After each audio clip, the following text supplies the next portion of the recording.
نحمده ونصلي على رسوله الكريم اما بعد بسم اللہ الرحمن الرحیم۔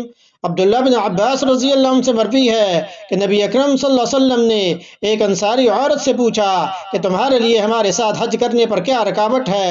اس نے جواب دیا، ہمارے پاس صرف 2 اونٹ ہیں، ایک پر میرا بیٹا اور اس کا والد حج کرنے چلے گئے اور دوسرا ہمارے لیے چھوڑ دیا گیا تاکہ ہم اس سے کھیتی کو اسراف کرنے کا کام لیں۔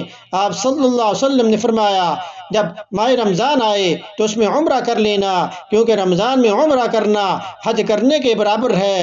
اور بخاری شریف کی روایت ہے کہ میرے ساتھ حج کرنے کے برابر ہے۔ بخاری شریف اور صحیح مسلم میں اس کو روایت کیا گیا۔ دوسرا سوال یہ کہ حج اکبر اور حج اصغر میں کیا فرق ہے؟ تو ہر حج کو حج اکبر کہتے ہیں اور عمرے کو حج اصغر کہتے ہیں۔ گویا عمرہ کے مقابلے میں حج کو اکبر کہا جاتا ہے۔